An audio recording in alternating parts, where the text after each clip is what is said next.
Alléluia.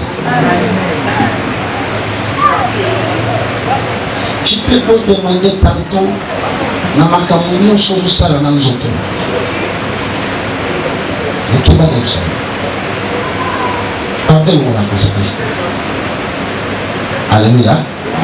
Pardon et non la conséquence de la main de ce que je sais. Et à la zone de l'église, dans tel salon, il y a un peu de paix. Pour que nous tenions allons nous souvenir de la localité. Ce qui est amen. On se verra pardon et c'est ma sur le nom.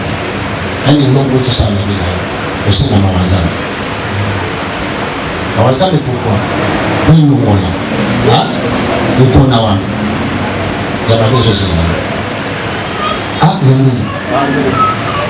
Qu'est-ce que tu es en train de semer? Et qu'est-ce que tu as récolté après ta semence? Et pourquoi tu es en train de semer ces semences-là? Tu t'attends à récolter.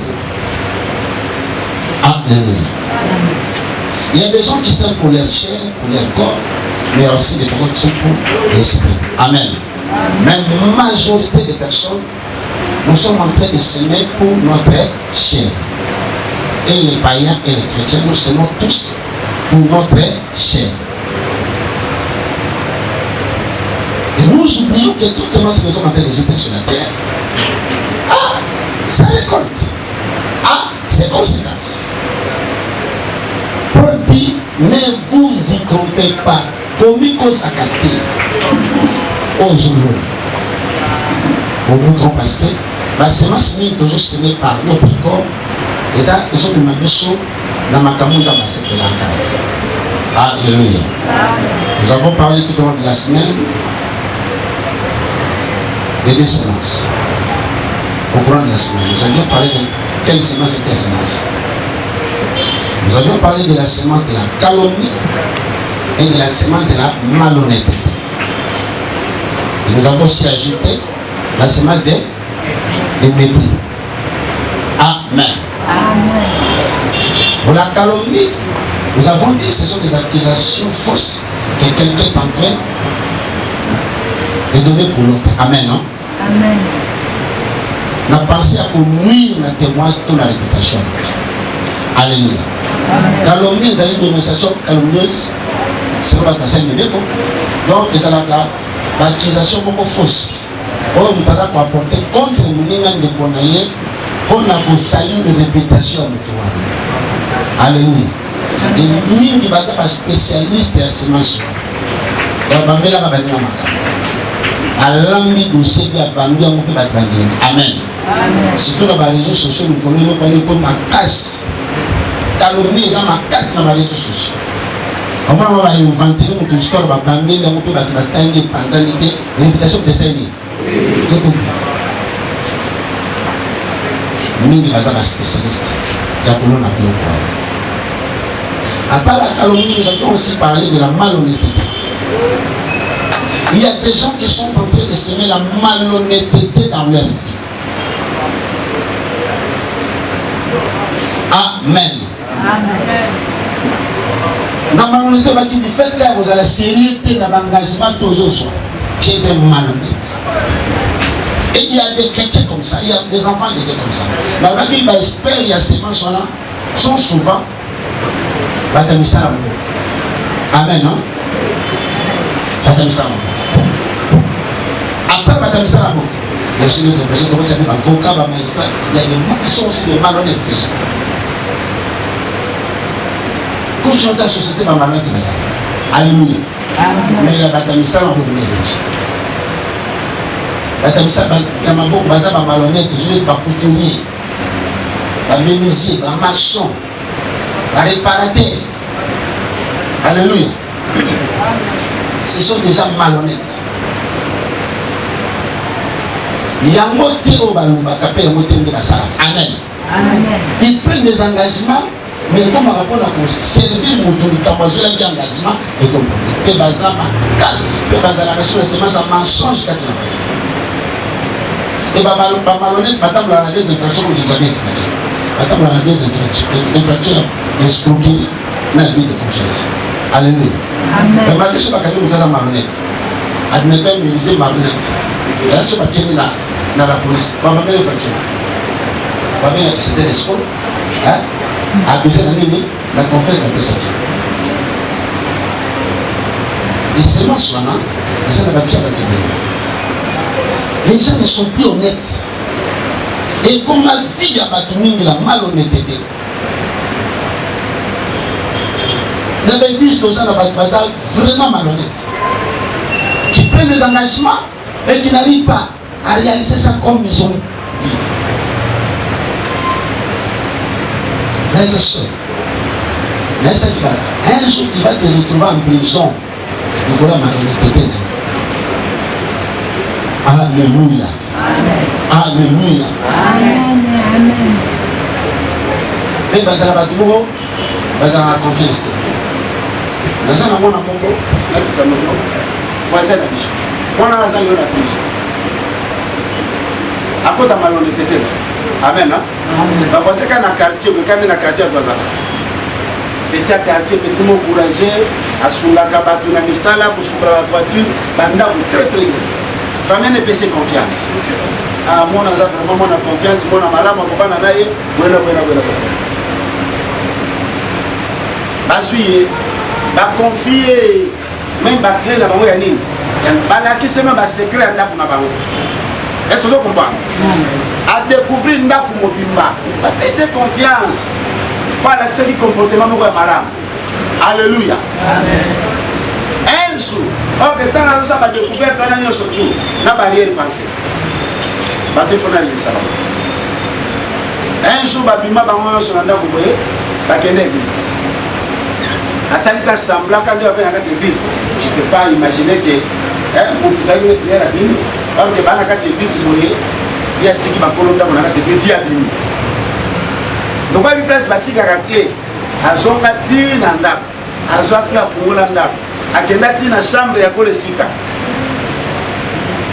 À peine d'accord, la budget à 25, il y a valé à 25 000 $. À Bimanango. Akenda bomba kanga penda kaskungi pe l'église avant ni pe l'église ala ni pe matia pe sera te ça ni era kozonga bazongi nda kunzela moko oka ça pe de hesitation kolonda pe na momana ko expliquer que nata ba bishuna premier jour et deuxième jour après une semaine kolonda là non nata nanu ilo kulanga abeni pe ya kombaina na chambre de monsieur espèce de capet anolo ki ramba espèce de temps kaka ata le coffre que je place dans les années à l'occasion de tout porter des là tu vas biche na débiter qu'elle est sur que les non on est sous les arrêts un jour les arrêts là tu es en train de semer pas pourquoi pour que tu puisses mentionner par les il y a cassé bon on était pas enquête de découvrir que c'était lui qui avait fait ça. Ah, mon camarade. Film. Nazoya. Na bisa akangisa na ba inusa bakana. À cause de malhonnêteté na. Bande ko kabela ye mbongo na ndema sa. Ko salele nyonso. Mawaya mutu bolingo ya mutu. Ba salele tu ya kolia ndi ya kolia. Biso to moni akona sa peta sa tena kati. Toka. Ala bambisho. La tout ne peut pas être. La PC comme abusé. Le là la PC. Attention avec la malhonnêteté. Sois honnête avec ce que tu fais. Tu fais les affaires avec les gens, mais toi tu es malhonnête. Et un jour tu vas te retrouver en prison. Alléluia. Frère, comme minimiser seulement si vous votez la vie. Dès qu'on s'aimait n'importe quoi de la vie, tu risques de récolter. Et nous avons cité le jour de vendredi à la semence de mépris. Alléluia. Ça, c'est encore une autre semence qui détruit des vies et des vies. Amen. Les mépris.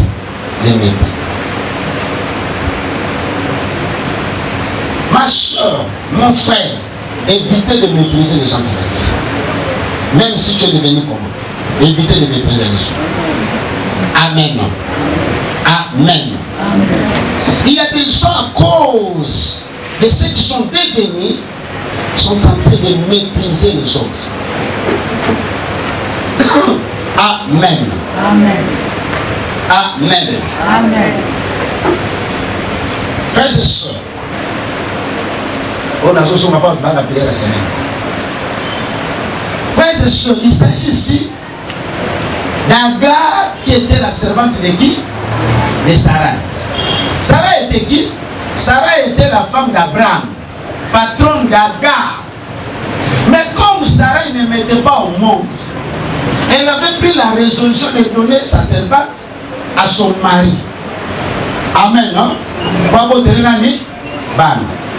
Pas se consoler dans les tambours. Le corps va donner.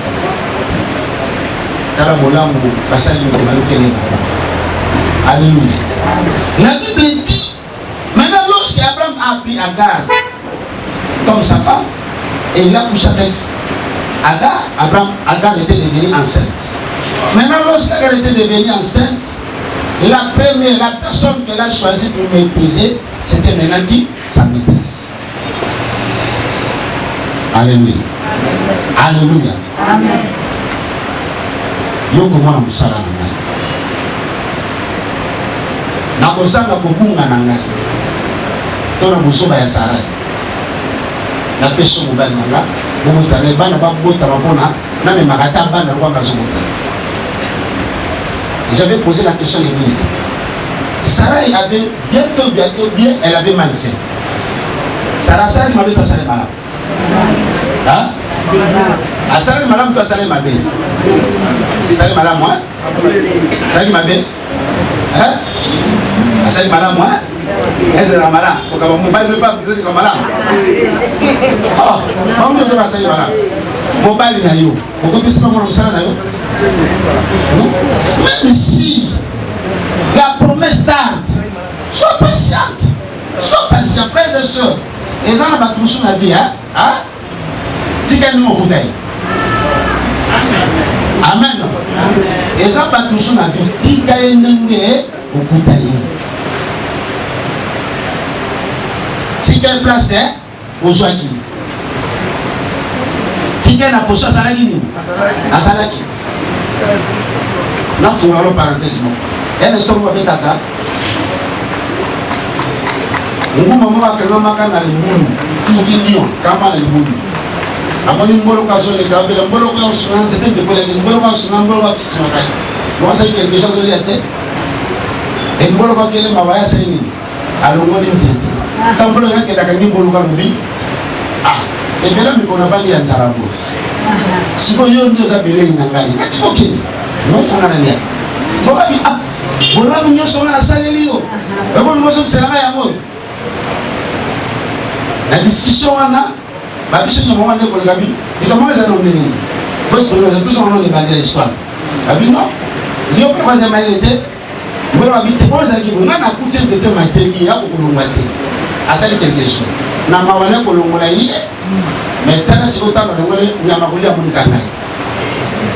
Alors, nyama za Gabi pour tout ça. Tout ça on ne ngandaki, si mato ça aller. Donc nous avons une solution. Nous sommes en position, nous sommes en position. Quand j'étais pas jeune, c'est nous c'était bien matériel qui. Allez, on se prend autant que nous. Nous sommes là qui maintenant la balukingo. Amen. C'est la chose que ça Agar avait fait contre Sarah. Azagnani, voilà ça. Et puis une étrangère, il y a des Égyptiens. Maintenant, qu'est-ce qui s'est passé? Sarah n'a pas de patience. Pour la noble elle va se consoler dans les camps de Amen. Amona que musike za mabe abina songa mutana katanda konanga mokaba nsana pour makenga respect. Apesi mobile ne pas musala. Et moi on sala que j'appelle. Tant ka jisi. Mutelo sa on mépriser. Patron. Amen. Amen. Mama yo spesi mobile to bokanti. Et puis na bubele nzimbe yo bota kanote. Amen. Mais Abandi elle a commencé à mépriser Sarah. Moutasouri. Moutasali aux attentes valeur na famille, na société. C'est la personne que toi tu méprises aujourd'hui. Moutavali son ndaku na yé. Olepe moi fufu na yé. Moi li panoli. Yo wana ndio comment vous mépriser. Autant que ça mon dans toi tu n'es pas gentil. Ce que Dieu est en train de se manger, les mecs qui vont récupérer ça. Agar ne savait pas que ce qu'elle était en train de s'aimer, elle allait moissonner ça un jour. Alléluia. Alléluia. Agar avant de dire non. Sarah va dire non, Abraham.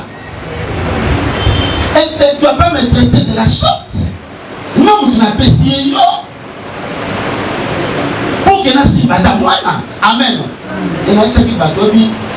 Ba si so la sa ko na se bien. Et que bien panti nous t'avons la boîte à rentrer. Ba kuma no lendo so il partora. Nessa comme sous de manga et on sous ko kate me fole la kaka manga seni. Amen. Et ça fait si. A côté là ko le ça petit na manzango. Chérie qui a sa fata na manzango. Alléluia. Ba no lendo. Alléluia. Amen. Et Agar, elle a oublié son identité premièrement. Elle avait d'abord oublié quoi? Son identité qu'elle était d'abord servante. De qui? De la femme auquel elle est en train de faire quoi? De bouder.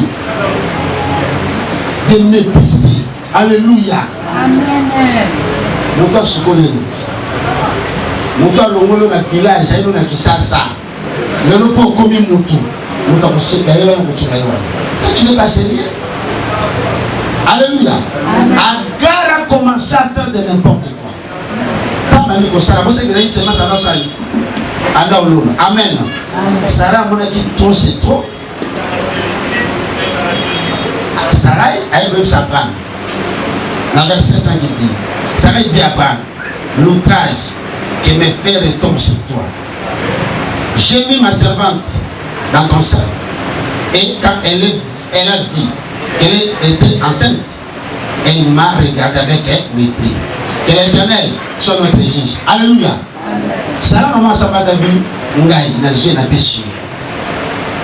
Au bout de l'année, mon temps mon sur les anga, mon temps mon c'est les anga, n'a patron naïe, n'a maîtresse naïe, parce qu'il y a comme une azé.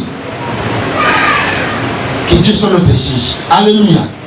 À partir de ces mots-là, Abraham répondait à Sarai, voici ta servante.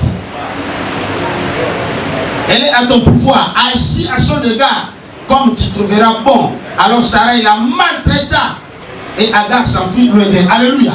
Dans la zone où on a mépris, à ce moment où on a les conséquences de ça, on a zone où on a dit à Obuka. Et puis elle a dit dans son chocolat. Sa maîtresse. Et sa maîtresse a pris une bonne décision. Elle s'est dit, le corps a sakani nangai. Nous avons la chose de l'eau. Moi, la sambata, moi, c'est un des arrangés. Il y a un des bakous, la bête qui me pousse le bakou. Amen. Mais la tique dans sa pouvoir, parce que tu es quoi? Tu es sa maîtresse. Tu es sa patronne. Fais d'elle ce que toi tu veux. La Bible dit Sarah a commencé à maltraiter Agar. Avant de ça, la Bible dit elle a commencé à maltraiter qui? Agar. À cause de quoi? À cause de la semence qu'elle était en train de faire quoi? De s'aimer. Alors on a qui mépris, il fallait qu'un bouca semence à mépris. La Bible dit Sarah a commencé à maltraiter Agar jusqu'à ce que Agar avait pris quoi? Fuite. À qui m'a dit là? Maintenant, quand on m'a dit à qui ne connaît pas mobile, regarde comment ta femme est faite. Après, on s'est dit c'est sa maison. C'est ça, sa maison. Je suis son mari. Donc, on y a qui mépris. Il faut mourir. Et je vais expliquer aux gens ceci. À cause de mépris, même Abraham, même Colossiens, c'était la grossesse de qui? D'Abraham. Donc, l'enfant qui était dans le ventre d'Agar, c'était l'enfant de qui? C'était l'enfant de qui? D'Abraham. Mais Abraham, à cause il y a mépris, il y a Agar. Abraham a pensé que Sarah pouvait lui passer ma camarade. Et Sarah a maltraité qui Agar dans la dimension où ça. Et le jour où Agar voulait sortir de la maison d'Abraham pour fuir, il y a Abraham a pensé. Il a pensé que bidon y a mal, nanini, nanini. Elle s'est vas-y. On l'a comme ça nini, on l'a. Mon frère, ma soeur, laisse-moi te dire ceci. Évitez cette semence de mépriser les gens. Comme méprise à la vie, tu peux y aller. Ça, c'est le nom. Et la bonne manière d'éviter le mépris, frère, la bonne manière d'éviter de mépriser les gens, c'est la sécurité. Amen. Si vous avez l'homme pour ça qui agarde la mépris, à Bossana qui est Kazalaki, fonctionne dans la Kachanda Kazalaki, petit traîneur, Azalaki n'a pas traîné dans la Kachanda. Nous lisons la Bible. Parce que nous pouvons nous lever pour faire la lecture. Amen. Amen.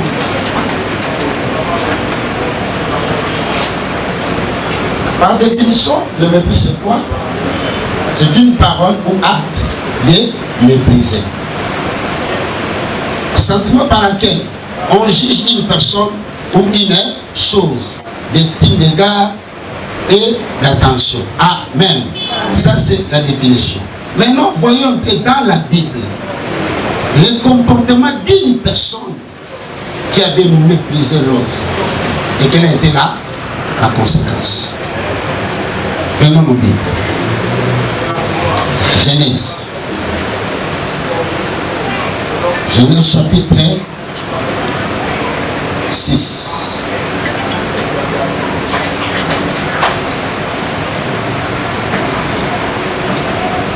Prenons Genèse chapitre 16 plutôt. Genèse chapitre 16, s'il vous plaît. Genèse chapitre 16. Nous commençons à partir du verset 1. Et nous descendons. Nous lisons au nom de Jésus. Prenez vos Bibles. Prenez vos Bibles. Je vais vous donner un téléphone. Là-bas, il faut changer un petit peu avec l'église. L'église, il y a des distractions, mais c'est la place où nous venons écouter la parole de Dieu et être béni par le Seigneur. Prends ta Bible. Prends ta Bible. Même vous avez un téléphone, joie. Tant en anglais. Genèse chapitre 16. Nous lisons à partir du verset 1. La Bible dit: Sarai, femme d'Abraham, ne lui avait point donné d'enfant. Elle avait une servante égyptienne nommée Agar. Et Sarai dit à Abraham: Voici, l'Éternel me rendit stérile. Viens, je te prie, vers ma servante. Peut-être aurais-je par elle des enfants. Abraham écouta la voix de Sarai. Alors Sarai, femme d'Abraham, prit Agar, l'Égyptienne, sa servante, et la donna pour femme à Abraham, son mari. Après qu'Abraham eut habité 10 années dans le pays de Canaan, elle alla vers Agar, et Agar devint enceinte. Quand elle se vit enceinte, elle regarda sa maîtresse avec mépris. 5. Et Sarah dit à Abraham: l'outrage qu'elle me fait retomber sur toi, j'ai mis ma servante dans ton sein. Et quand elle a vu qu'elle était enceinte, elle m'a regardé avec mépris. Que l'Éternel soit juge entre moi et toi. Abraham répondit à Sarai: voici ta servante et à ton pouvoir. Agis à son égard comme tu le trouveras bon. Alors Sarai, la maîtresse, et Agar, alors Sarai la maltraita et Agar s'enfuit loin d'elle. L'ange de l'Éternel la trouva près d'une source d'eau dans le désert, près de la source qui est sur le chemin de Chine.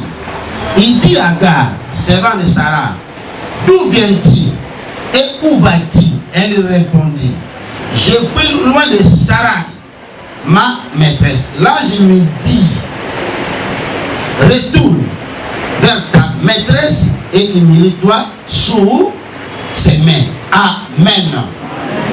Amen. Avion que tu as na patron. Donc, vous savez que patron patron. Frères et sœurs, elle a commencé à mépriser la personne qui a fait d'elle ce qu'elle était devenue. Alléluia. Et beaucoup de gens sont comme ça.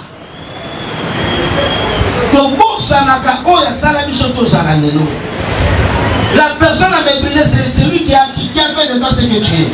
Ce que tu es devenu. Alléluia. Frère, ça n'a pas de mépriser même une zambe. Car pas beaucoup de niveau de l'église. Ma soeur, Kobunga Kate. Kobunga danse, frère, Kobunga danse. Moutino dans ton tonalité. Alléluia. Moutino sommes dans le monde à Pambaté, même à ton niveau très social. Attention. Attention avec le mépris. Il y a des gens qui méprisent les autres parce qu'il y a comme un moyen, parce qu'il y a tanga pour les cahiers, parce qu'il y a ça là pour les bossos. Frères et sœurs, pour que les bossos ça pour comme Agar pensait que comme je suis maintenant enceinte, ça là le corps la boîte en pour t'arrêter à cause qui. Ok, bah ne pas nan. Un jour nous avons pas attaqué Sarai. Amen. Vous remarquez mon Sarah Botaki. Non mon agar va kokana. Mon agar mon Sarah mon nani agar. Alléluia. Alléluia. On méprise ça pourquoi? Beaucoup de l'amour.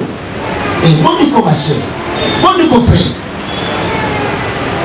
Vous ne le comment on méprise par les fois ensemble. Pour suivre la possibilité de la vie. Dans les scandales mondiaux. Il y a des gens comme ça qui méprisent même Dieu à cause de leur rendez-vous. Il y a même la salaka. Parce que chérie l'avait dit, ça tombe le moment avec le rendez-vous du Seigneur. Il préfère mépriser Dieu au profit d'un rendez-vous à ma camarade. Mon frère, ma soeur, ça va être ce soir, même un dimanche, va mépriser un rendez-vous ensemble. On ne peut pas vendre maintenant. Tu verras quelqu'un, tu me poses la question, pourquoi tu n'es pas venu à l'église? Ah là, il était là, il s'est dit, ma sœur, il y a 15 ans, il a valé. Ils ont méprisé, ça me prend bilamba no kola. Pendant là, on a yo, on soutient la gare suka. Un jour au suka. Frère, ça on bat toi, ça m'a so bamanassé à cause de mépris. Et puis, vous savez les gens qui méprisent les autres. Après, il y a peine à sémence à orgueil. Vous savez d'abord dans le lendemain, vous savez d'abord dans la sémence à l'olène. Hein? Ça va facilement tomber aussi dans la sémence à mépris. T'as pas toi mépris ça, parce que j'ai mis pas dans l'olène. C'est le gars qu'on a ma sûr. Au moment où nous sommes en bon temps, alléluia. Quand on se met mon truc, au moment où on a dit tout pas mal à nous, au moment où on a battu niveau dans la tête. N'a pas fait la monter, toi, on niveau à classe, moi je dis plus que du niveau dans les niveaux dans la monter. Niveau ni au comme il a dit on recommande. Frère, dans la matinée de la vidéo, on a dit matin pas battre pour la matinée de la vidéo mon go. Papa moi j'ai un bon goût belé. Azalaki na ba hectare na hectare ya bila ya ba pomme de terre. So ba quand il y a des gens qui ba semble ba passe ba semble ba passe. Ba tu veux animer tout ton semble so ba ba nini ya passe. Donc que soit rien na mbongo. A comité na niveau ko se moquer dans Zambie. Ya ko mépriser Zambie. Pas comme na mbongo. Pas de la maison foot. Et c'est lui qui faisait nourrir contre Wananion sur le Canada. Histoire vraie, j'ai ces vidéos. Ma soeur, on me présente dans mes points en tu vas répéter un jour. Et on va passer nous toi. Abi on me présente dans la salle yo. Ma belle on a pomme de terre ça na moronza. Et c'est moi qui permet que pomme de terre ça ni. Et bota. Yo le comment me présente sur la quelque chose ça va qui l'église. Tu n'as pas le temps pour moi, tu as le temps pour tes pommes de terre. Pas de problème. Alors là quand on va nous ça va comme ici. Il a un sur la pomme de terre ma banga. Abi on ça on aussi manger de noter. Quand on met la tour, il y a mon gars dans la bêtise. Ça va toucher comme ma pomme de terre. Pourquoi on te sali fortune mais ça va signer mon gars. À comme ça notre banga. J'ai deviné ici. Et comme un site touristique a tombé en faillite, a tika na maboko na makolo, mbongo a belo bete la tour. Nous c'est pas comme ça. Parce qu'il y a mes plaisirs qui ça. Mais c'est quand tu es tenté de mépriser Dieu. Mais c'est que le monde va pas l'été, pas que d'accord, mais c'est la bengue à commettre dans le volonté, le bon ouais, on se met à quatre téléphones, bengue à quel téléphone, et t'as quoi? La vie d'habitude. Frères et sœurs, là on va raconter ça. Je ne vais pas vous toucher personnalité dans le gars. Dans le son qui je suis. Dans le son qui je suis. Frère, nous sommes côté de ma bouteille pour la terre, pas sur le tien, ma bonne ici. Oui, maman. Vous allez faciliter parce que nous nous concentrons dans la prière de l'enfant. Mutu comme quand tu l'as dit la vie. Alléluia. Attends à ton bonheur. Ça n'a pas réservé. Mutu non bonheur. Alléluia. Cet homme a méprisé Dieu de plusieurs façons. Nous avons vu dans le Kéron aussi. Quand on s'est marié ça dans le lingot. A comme ça ma banque. Et bien l'accident le plus malheureux n'a compté au Canada. Les autres tu l'as bâti. Autre l'ensemble. Autre l'ensemble. Il y a des gens qui sont là, qui sont là, qui sont là, qui sont là. Frère, c'est, quand tu l'as bâti, le rôle des aïeux, ne les a pas dit comme chose. Alléluia. Des fois, tu l'as présent honoraire à date, à Azarana. Chauffeur taxi, alléluia. C'est votre défense de Gazali. Défense de Gazali. La prison honoraire, la cocaïne, vous avez un chauffeur de lobby. Les gens à comment gagner dans beaucoup. Des fois, qui m'a remboursé, à qui m'a poigné. Moi, mon tour a méprisé hier. À comment gagner président. Bateau, je m'en ai pas mal. Le Québec, le Naba. Alléluia. Tina te comme à la Tina.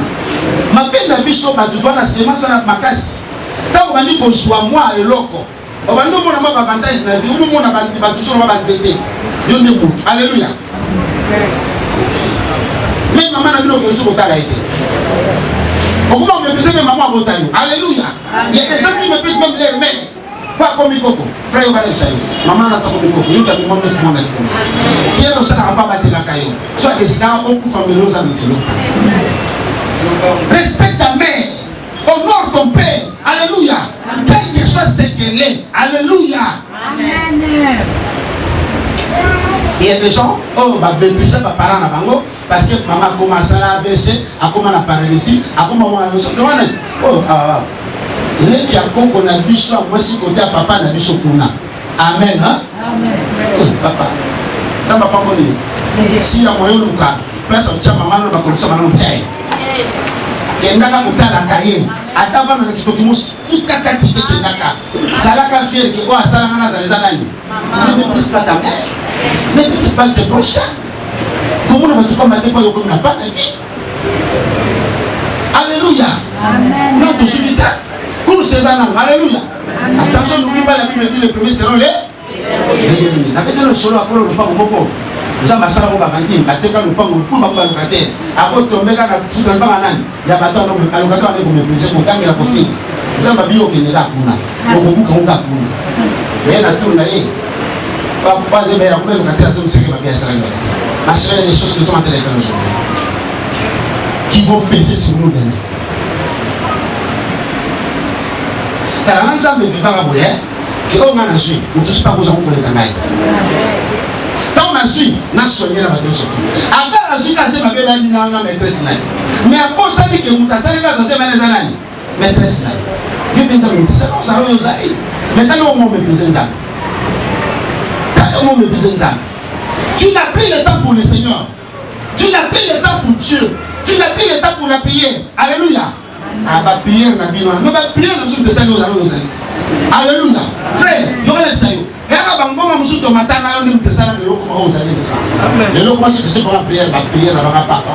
n'ai pas le temps. Quand tu n'as pas le temps, un jour tu auras le temps pour la prière.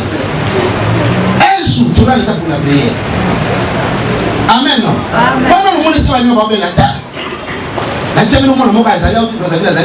C'est moi maintenant qui souffre. Alléluia. Pasteur, non? Un cancer de ses pétios. C'est moi maintenant qui fait tout par Azokim. Nous avons joué des rôles. D'un côté, nous avons négocié ma docteur, de l'autre côté, je suis là pour prier à cause d'elle. Et c'est moi ça pour mépriser là. C'est moi c'est mon mari. Alléluia. Je ne sais pas pour le gloire à Dieu. Pour moi, on va tout pas mal. Agar nza mapamboli na mwana akomiko chola na ni maîtresse na. Et comment ça va identifier ba tout même agar nza mapamboli. Alléluia. Mukola utikaka nani? Les gars utikaka nani? Alors le Seigneur, je vous donne quelques versets. Lisez-moi Proverbe 11-12. Qu'est-ce que nous dit la Bible? Proverbe 11-12. Nous tous sommes sur la Proverbe 13. Allez-y, la Bible dit quoi? Il déclare, celui qui méprise son prochain est dépourvu de sens. Mais l'homme qui a de l'intelligence, c'était. Alléluia. Et puis remarquez, un homme qui a étudié, qui a l'intellect avec lui, ne peut pas mépriser les gens. Et puis tous ces versets, les hommes comme Mamadou l'ont dit à Milo, plus tard qu'on peut s'arranger. On peut s'arranger parce que la tête sur ma caméra. Alléluia. La Bible dit on ne se moque pas de ce que l'homme sera quoi? Les poissonnera. On l'a mis pour vous gagner. Yo te la gaba. Frère, allez-y. Proverbe 13. Celui qui méprise la parole se perd.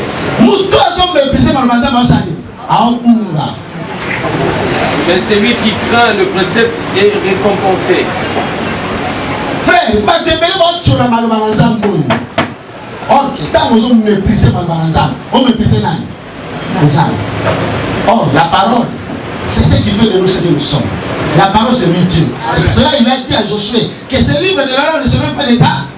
Mais il dit le jour et la nuit pour que tu puisses savoir quoi. Et c'est ce que tu puisses réussir dans tes entreprises. Bible dans ma gâte. Je vous ma Bible article, on a aussi ma téléphone. WhatsApp 24 sur 24 heures. Tu rentres dans Facebook, on attend les potés. Alléluia. Amen. Tu méprises la parole aujourd'hui, demain tu auras soif de la parole.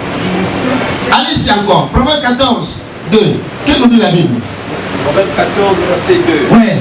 Celui qui marche dans la droiture craint l'Éternel.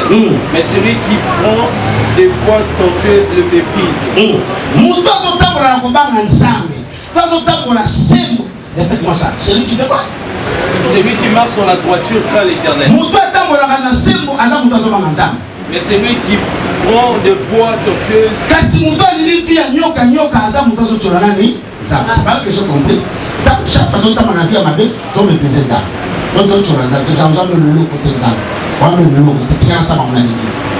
Attention, tu es en train de semer quelque chose. Ok, tu vas récolter tes mains. Alléluia. Amen. Alléluia. Vas-y encore, 14, 21. 14, 21. Proverbe 14, verset 21. Ok. La Bible déclare, celui qui méprise son prochain commet un péché.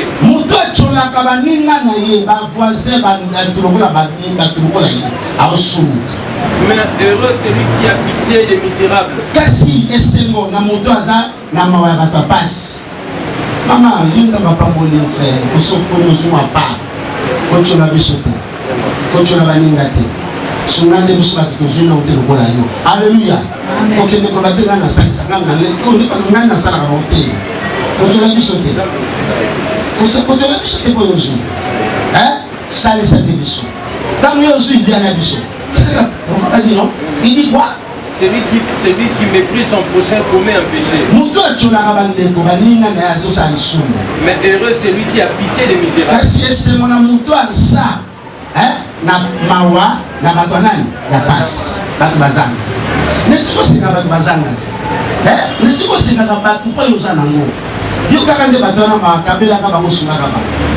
Alléluia. Et puis je suis non,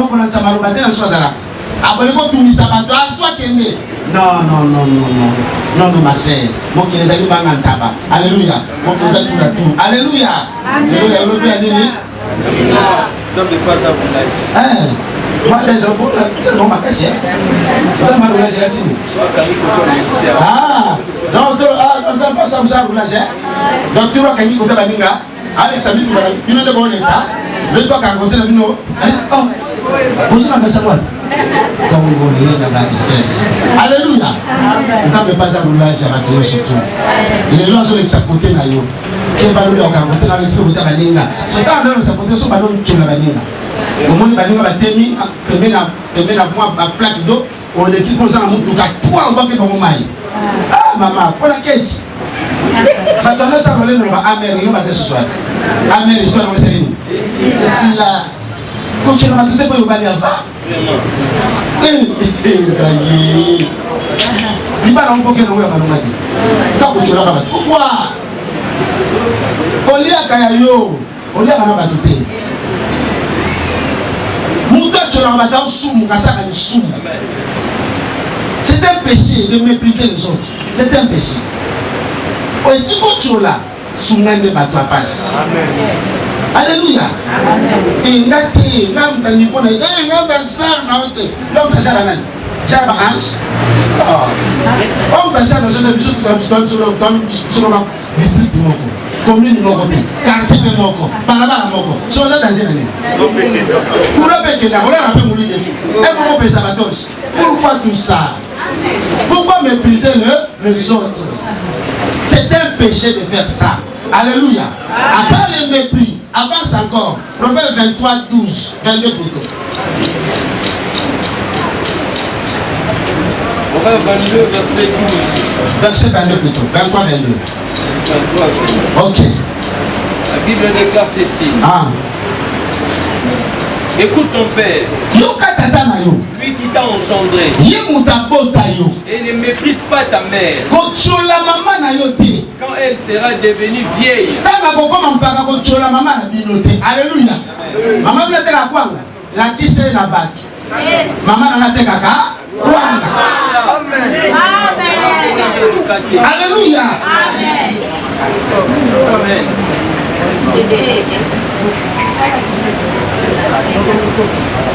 Oh, maman bino. Soka melaka maboro wana. Mbeuza. Wewe loko na mbeuza. Soka tongolaka kisa mbeuza na muki. Elelo yo botano. Okomi mutu. Mutu akochola nde mama na yo. Ati na bozo budia boni ko tikaka mama gelela pa bana. Ngalo zobela. Frère ngana sabana ngana bi n'osez pas. N'osez pas. Quand la pouvoir on a dans le babé na chaka ba jeno na se yo so ngulumi na sete ya moni ange ay ko pesa na ni conseil aga abi sa sera lo kende zonga kende ko mi kitisa e ba muto cholaki kende ko mi kitisa frère na ça va tout ba critique na police nous connait lo suko yo savoir la préférence moi na mabe elle n'est pas en face n'allez pas dire de mal de moi en nom de mon dos. Papa sur le bâtiment, il n'a pas sa souillée. Ah oui, frère, je ne suis pas un homme parfait. J'ai mes faiblesses. J'ai aussi mes qualités. Ne regarde pas mes faiblesses. Et même si tu vois mes faiblesses, viens me parler en face. Avec ton père, il y a respect. Frère, nous avons dit qu'on touche là, dans l'antiquité. Nous avons l'antiquité. Un surtout dans la maison qui m'a campos, on est là. On touche mon Seigneur. On touche mon Seigneur. Alléluia. Je ne sais parler de Odé pour nous. Il y avait une femme qui s'est moquée de lui, qui avait méprisé en pleine prédication. Nous n'avons pas Yawan. Nous avons pété spiritualité. À Tambola, pour le Dieu, à Koutana, oh, parce que nous savons que tu as vu, on a eu ma camarade, on va éviter. Nous avons eu la sacrée, nous avons eu. À Tambola, les bis à 100 000, les Camerounais, aux gens, pour nous, nous sommes en train. Tu vois, quand nous sommes en train, nous sommes en train de vous dire, à Tcholé, vous faites un terme avant de tuer, nous sommes en train. Ça m'a dit, nous avons touché mon Seigneur en zéro. Agara touchaki Sarai. Ça m'a dit aussi. Frère, je sais, tout ça, nous sommes touchés de la vie. Alléluia. Alléluia. On peut pas me tomber pour encourager. Mais pourquoi me critiquer, me sauter? Pour quitter me sauter, la scène. Alléluia. Il y a des affaires comme ça. Quoi, comme la possibilité, à au final, mes papas, à manquer le respect, à l'ongolais, à faire un robot, donc j'en ai passé la tête. Si on a aucun m'a profité, hein, on a quitté le sur la vie. Ce qu'on s'est dit pardonner, à l'homme de frère, toujours dépasser ma limite pour ceux qui ont dépassé ta limite. Alléluia. Pourquoi bien un bon les salons va quitter? Pourquoi minimiser les gens? Là, on a se fait la boucle, tout le monde a raté au sein de sa rabat. Tant que vous avez reproché, par contre, on va mettre au bas. Oui, à ça, on a raison parce que, à ce moment, parce qu'il y a sous la rampe, on s'en est bah, on aussi. Mais il y a aussi un attaque à tout, sous ma paix à tout. Tant que le bac Amen. Maman t'a commis à tata la bien ta souba kana mettre sa papa na honorer mais comme mépriser comment ça va le dire? J'honore toute personne qui fait quoi? Mais je méprise toute personne qui fait quoi? Que pas na kochola nzambe nzamba yo soso ni comme ça. Et ça va comment mépriser nzambe pona posiba comment na wona mukira. Tananza banzambe Ako folo mpe monda ko sikina biloko yo surtout hein. Otire maboko pamba. Na ko mona mote. Tipo bila mateke na kiti. E ko mama ngati. Elo nzamba nzamba diminuer lo ngati ngala position. Yangana ya pia na noko mbranda ko yo. Ndako na bino ele tuta na valer. Okumbranda. Moko msuka do kumba mo otire libela bo. Abandonnez ces choses. Tout ce que c'est ça m'a payé. Je sais pourquoi je sais pas pourquoi je suis en train de tarder là-dessus. Bon, il y a un les hommes qu'on a ma belle au tchou la kanzam et tout au tchou la kimuki. Quoi, l'homme est à Yonangati. Kamara le Boutara. Elle a bien bouqué. C'est pas dans la personne qui est sur le marché. Alléluia. Yo tikinzambe. Pour cela, quand même, ma solution, c'est ça mon tournant. On est si pétagnos. On s'en met le pété. Et puis, on s'en met le pété. On s'en met le pété. Mais nous avons une personne au monde de Pamba. L'homme n'a pas su faire pour ne pas t'amener. Tu vas se malade de Jésus, Seigneur, Pixagaï, qui peut que Kanina et que ça ne soit pas ça. Évitez de mépriser de frères. À mépriser à bateau à Sarani. Mais on aura bateau à Sarani. La séance. Les autres le mépris. Les noms ont tourné. L'eau d'attention. Aga, à ce qu'il y a désert. Et d'avant, à ce qu'il y a désert. Même l'IPA, à l'homme on a reçu de maille. Et comment il passe pour là. Pour la commission, on va faire un son année. Auprès de mon tour, il y a un sani. Assimilé. Angèle Salobi, il y a un Salobi, il y a un cas. Il y a un sauce à côté, il y a un retour à l'amour. Nama ya komela. Angèle Salobi, zonga. Et pas mon tour de Tolaki. Et non, ça n'est pas pour lui quitter ça. Que c'est départé. Vous n'avez pas les choses dans le monde vraiment pas moule. Au bimi le long mon fils naïe, au ton naïe, pour le maman naïe, tu n'es pas gentil. Toi tu n'es pas gentil. Nous les qui vous prenez la boulette. Attends pour tout le monde on a la pommite. Amen. Toleki. Et la semence que nous allons toucher aujourd'hui, la semence de l'amour de l'argent. La semence de l'amour de l'argent. Je vous parle de ces choses, mes frères et sœurs, parce que je vois mal arriver dans le monde. Que tout le monde sorte de mauvais comportements, de mauvaises choses. Parce que le Seigneur Jésus revient vite. L'on a malam beaucoup qu'à malam. N'attendez pas de nous. La semence de l'amour de l'argent. L'amour de l'argent. L'amour de l'argent. Et encore dans mon côté danger.